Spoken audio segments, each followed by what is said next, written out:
So how do you build trust in a relationship? As you think about trust, most of us think of trust as one-dimensional.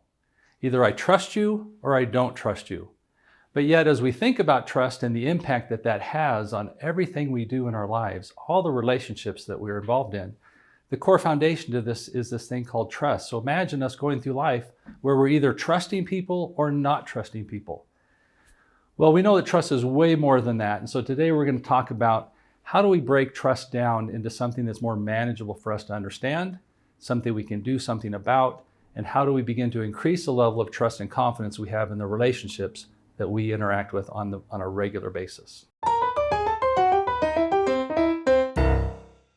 Today we're going to talk about three things that we learn and understand about trust. One, trust is not one-dimensional, and we're going to talk about what that is and how that is way more than just that one concept. Second thing we're going to do is we're going to talk about how temperament plays out in this idea of trust and how we, understanding our own temperament and the temperament of those around us, can utilize that knowledge to help us to really begin to build those relationships and strengthen those relationships. And then the third thing we're going to talk about is that then how do we apply that? How do we begin to move forward and apply this idea and concept of temperament to make a major difference in the relationships that we have? One of the problems we've found as we've talked about this idea of trust is that, why is it such a big deal? Why are we having such a problem? And what we've really found in over the last 20 years as I've been involved in this and working with people and leadership teams and humans worldwide, I found that the main reason why trust is such a big issue is because we don't put any time into it. There's this expectation that we just somehow, as we get involved in a group of people, that trust just is present.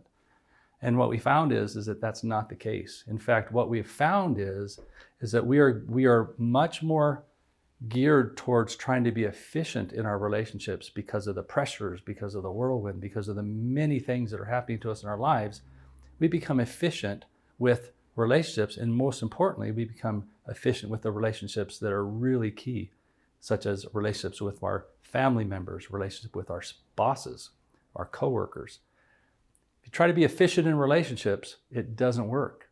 We don't build trust simply by trying to be efficient. So what we're going to talk about today is how do we become more effective? How do we increase our effectiveness, which will increase the level of trust we have and confidence with those that we love and care about, or for those that we're working with? So when we talk about efficiency and effectiveness in our relationships, let me give you an example. I'm getting ready to go off to work. And as I'm getting ready to go off to work, I'm running a little bit behind, I've got a lot of stress, I'm getting ready to get in the car. And my wife stops me at the door and says, I got a major problem I really need to talk to you about. So what do? I try to be efficient in the relationship. I try to be efficient in this conversation. So as she's talking to me, I'm like, okay, got it. Yep, I got that. All right, I got that. And the whole process that I'm going through, I'm not listening at all. And in fact, what I'm really doing, I think that she thinks that I'm listening, but she knows that I'm not listening either. And so I might be efficient and work myself out the door quickly so that I can get to work. But what I left behind was a kind of a wake of destruction in terms of our conversation. And now the level of trust and confidence she has in me is diminished just a little bit because I didn't give her the time that she needed. That's a major problem that I think a lot of us have and that we're faced with as we're going through our days, is that we're just trying to just get through the conversation so we can get back to the work at hand. So the reality is the work never stops. The whirlwind never lets up. The demands continue to come at us. So if trust is really important, then how can we slow down? How can we begin to pause and understand that there is ways that we can build relationships through understanding the uniqueness that I am as a human being and the uniqueness that you are as a human being? And how do we bring those two knowledges together to have great conversations that build and sustain trust as we move forward in our relationships? So you're probably wondering what this is behind me. This is the model that we refer to as the 4 lenses. It's a personality instrument tool that we use that measures temperament, that as we talk about each of these different 4 temperaments, there's uniquenesses and capabilities that each bring to the table. So we want to be able to let's briefly go through each of the temperaments. And as we do, here's a challenge that I give to you. As I talk about each of the temperaments, I want you to think about which one really pops out to you. If you were to take this test which one do you think you would test out to be? So let's start with the green temperament. Some of the things that you need to know about an individual that might have this as their preference is that the thing that drives and motivates them the most is this idea of competency, the ability to be personally competent. In fact, as they go through life, they would like to work with others that are competent, but it's not a necessity. They're focused on their personal competence, and so their behaviors are driven to show and to be competent. And so as they go through life, they gain knowledge, they spend time researching. A lot of engineers, scientists, doctors, they kind of fit into this category. They're people that ask a lot of questions.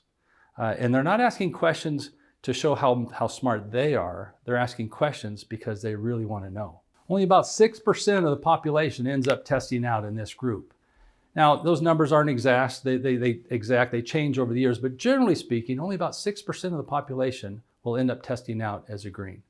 But they're powerful in who they are, and they're very knowledgeable and understanding. But if you don't remember anything else, remember that they're striving to be competent. That's key to remember as we have our conversations here in just a few minutes. Now, what's interesting is that as we talk about the green temperament, their opposite temperament is the blue temperament. Now, the blues, they're driven and motivated by something completely different. They're driven and motivated by relationships. And as blues go through their lives, they're constantly asking themselves the question, how is what I'm doing impacting the lives of other people? If I do this, how will it impact these folks, these people, these children? Their focus is on others, not themselves. So they're really, really big on making sure that relationships in their lives are taken care of, they're nurtured, they're built. They have desires for their own lives, but a gentleman by the name of David Keirsey, we'll learn a little bit more about him in another video that we'll be talking about as we go deeper into the four lenses. But David Keirsey makes this statement about blues. He says, blues are always in a state of becoming. Now, what does that mean? As I've done thousands of these assessments around the world, I usually ask the blues, what does that mean? And I'll say, do you have your own personal goals and desires of things you want to achieve in your life? And they all say yes. And then what's interesting about that is I'll say, do you ever set them aside so that others can achieve their goals and desires? And they say overwhelmingly yes, right? So that's why they're always in a state of becoming, because they're happy to set aside their goals to help others achieve their goals. Interesting group of people. So as you look at these two here now, we like to present to you their exact opposites. Greens are going through life being competent. They're driven by knowledge. Blues are going through life driven by relationships or by their hearts. And that's where the conflicts begin to come. That's where trust begins to erode. That as I'm going through life in my green lens and approaching somebody that might have a blue lens, I become very offensive. In fact, a lot of times blues will say greens don't even have a heart because they're so conscious in their thinking. But yet then the opposite of that takes place also, where greens will say about blues that, well, blues, they can't ever make a decision, right? So we have these struggles in our personal and professional lives, and it's playing out every day in your workplace right now. And so as we talk about this a little bit later, we'll talk about how do we resolve some of that. Now we have this idea of these golds. The golds are approaching the world through this idea of putting order and structure to it. They have this need for consistency, reliability, predictability. They are, as we've learned, the leadership traits are found predominantly in the gold group because they like getting results. They like following through with projects and the completion of projects. So they're great humans. About 44% of the population comes here. And over here for the blues, it's about 10% of the populations come out as blues. So now we're looking at 44% of the population, big part of the population is out there trying to put order and structure to the world around them. That's the good news. The bad news is they're trying to put order and structure to the world around them. And sometimes they aren't as sensitive to understanding the needs of others and putting their own desire for order and structure ahead of somebody's desire about relationships or somebody's desire even to gain knowledge and understand a circumstance or situation. So this is, again, these are these little things that begin to erode the levels of trust we have just by simply not understanding that we're different and how we're different and how our behaviors are exhibited, which cause a lot of conflict in our relationships. The final temperament that we'll share with you is this idea of the Orange Temperament. Now, the Orange is going about life, and they're motivated and driven by freedom. They want to do what they want, when they want, how they want. And as they're going through life, there is nothing that has to be done from an Orange perspective. It's I'll get to it when I need to get to it. And so now what we have is these individuals that are going through life. 40% of the population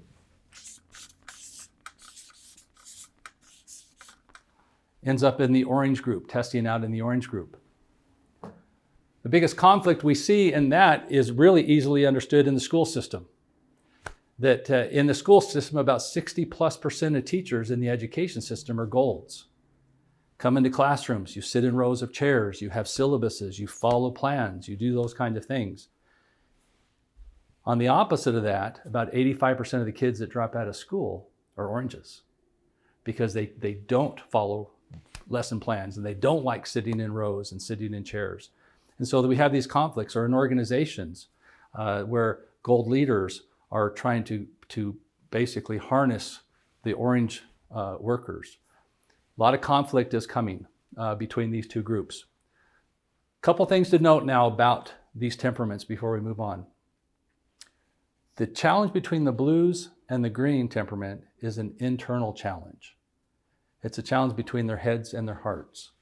So you don't see a lot of that in conflict. You don't understand. It's not a lot. It's not outward. Whereas the conflict between the golds and the oranges is physical. It's out there in this external world, and they're battling for position in that world. So now we have these four temperaments: the green, which is about competence; the blue, which is about relationship; the gold, which is about order and structure; and the orange, which is about freedom. Now imagine in your lives, in your homes, in your families, or in your workplace, all of this is playing out. And the question that I'd pose to you now to think about is how deliberate are people actually being as it pertains to understanding this idea of temperament and the impact that they are having on others and results that organizations are trying to get.